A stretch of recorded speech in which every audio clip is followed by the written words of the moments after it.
Other things that might come up when working one-on-one with an individual that's experienced interpersonal violence. Often, one of the effects of interpersonal violence is really sort of tearing down the person's core belief system. So, one thing that victims of interpersonal violence will often report is that they deserve the violence, and sort of their core belief system is really truly affected by the violence.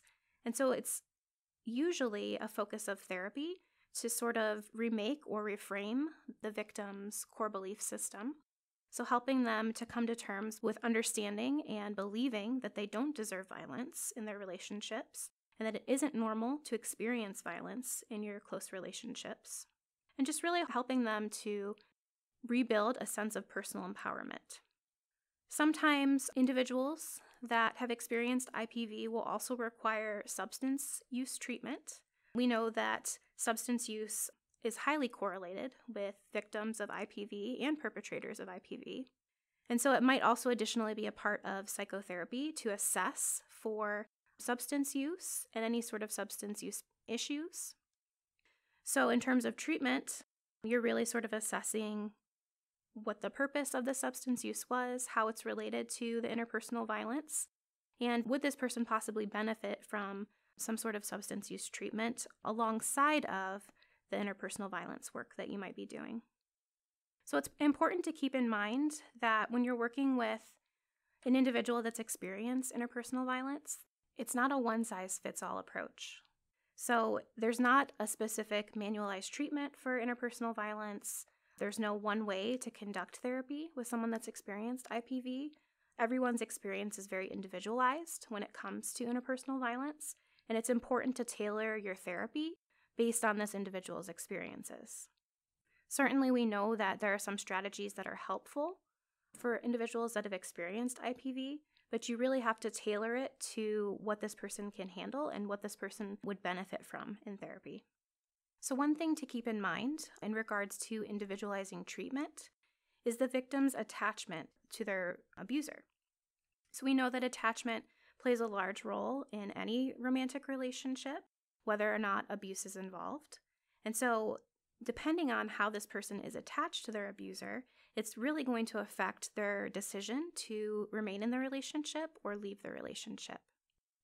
And so this is one of those areas that's important to assess individually how this person is attached to their abuser and how that might affect the treatment that you do with them and how you approach that decision to stay or leave in the relationship. Another issue that often comes up in psychotherapy when you're working with someone that's experienced interpersonal violence is whether or not the client or the victim should forgive their abuser. So forgiveness in regards to abuse is somewhat controversial. Some clinicians feel very strongly that forgiveness of an abuser is dangerous and scary, while others feel that it can be a vital part of the healing process. So sometimes an individual's own personal beliefs will contribute to whether or not they feel like forgiveness is an important part of their treatment. So often individuals that subscribe to a religious doctrine or spiritual beliefs may believe that forgiveness is essential to the healing process. It's important to remember that it's really not up to the clinician to decide whether or not forgiveness is an important part of psychotherapy. It's more important that the client decides for themselves whether or not forgiveness is something that they would like to focus on in treatment. We do know from psychological research that forgiveness can contribute to positive health benefits, but it's still important that you really ultimately let the client decide. You can have a discussion in session about the benefits of forgiveness if the client brings it up, and you can also talk about the differences between forgiving your abuser and condoning or forgetting or pardoning the abuse that they've received. Those things are not the same, and certainly just because someone forgives their abuser doesn't mean that they're accepting the abuse that they received. So that can be a helpful conversation to have in therapy, as long as you remember that ultimately it's the client's decision. Okay, so let's talk for a few minutes about policies that potentially affect how we view intimate partner violence and also ways that we could potentially improve policies that are currently in effect.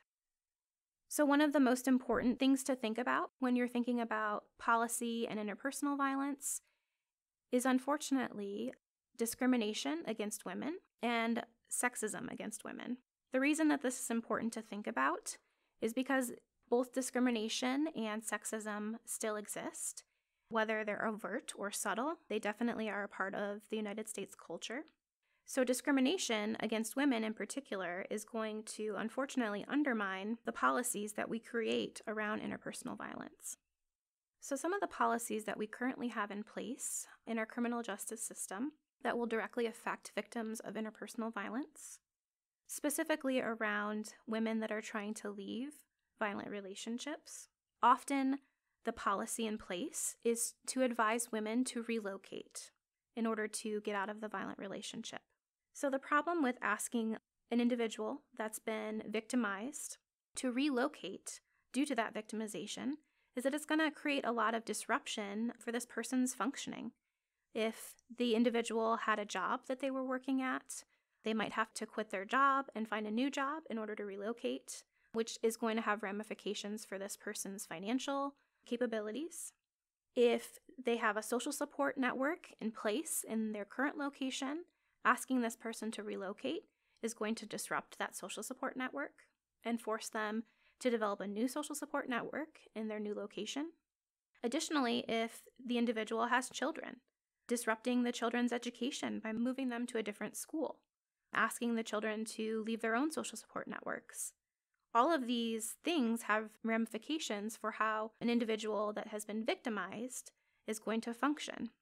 There are also issues around confidentiality for if this person does decide to relocate. So often in cases of IPV, it's recommended that if the victim decides to relocate, that location remain confidential in order to protect the family and keep them safe. However, this confidentiality often gets violated for reasons involving children. So often the courts will say that the abuser has to have access to the victim's current address so that they can see their children. This automatically puts them in an unsafe situation. So these are some policies that we currently have in place that could benefit from some additional change and movement. And hopefully we'll see in the future that psychological research will aid in those changes and help inform policymakers to make better laws that are more protective for victims of interpersonal violence.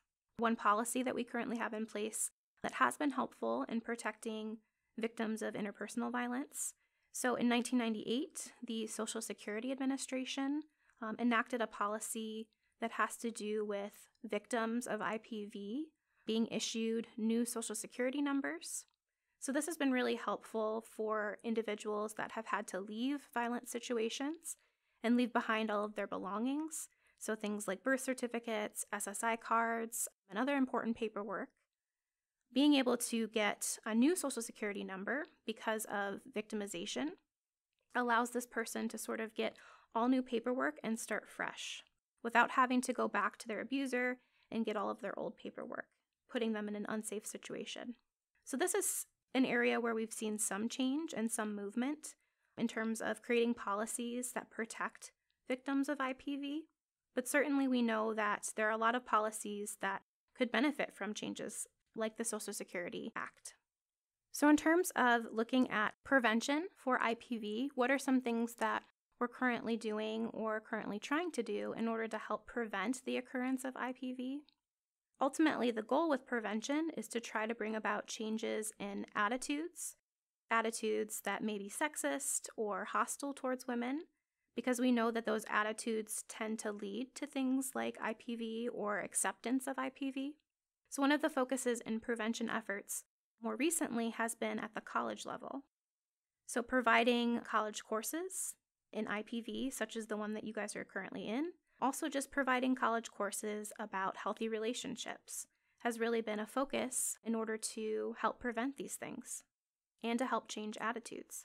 Studies show that even a 20-minute presentation on domestic violence can produce favorable changes in people's attitudes about violence against women. And so even having just a short presentation on domestic violence or sexual assault can be really helpful in terms of going about making change in people's attitudes. At this university, certainly this is something that is a priority. So many of you have probably taken part in the bystander intervention as a part of SARC's educational program. SARC also has some other educational programs, one that's called Beer Goggles, that specifically focuses on domestic violence and obviously substance use as well. So not only is it sort of a national priority, but it's a priority here at the university that you all attend. So if this is something that you're really interested in personally and you'd like to get involved in preventative methods or in just helping to create better policies, I've listed some different ways that you as students can help get involved. So some of the ways that you can currently help get involved at this level: becoming an advocate for individuals that have experienced IPV or for kids that have experienced abuse. So this is something that you can do in the legal system if you're more sort of legally inclined. You can also provide foster care, and maybe this isn't something that you're planning on doing right now, but it's something that you could do in the future. Becoming a mentor for a child that's experienced abuse or neglect can also be really helpful in preventing future perpetration of abuse. Joining an advocacy group, so joining a group that advocates for women's rights or domestic violence or child abuse. Any of those things could potentially affect the policies that are developed. You could also help by volunteering or working at a women's shelter. So certainly here in town, we've got the YWCA, which might be a potential way for you to get involved directly with intimate partner violence. And I believe at that shelter, you can volunteer to help the women that are staying there or receiving services there with their legal paperwork. So those are just a few ways that you can get involved in not only affecting policy, but also in preventing future violence. Certainly, if you have some ideas or if you want to talk about this further, let me know and we can talk about it after class. So that's it for this lecture, but please check Moodle for the additional assignments for today.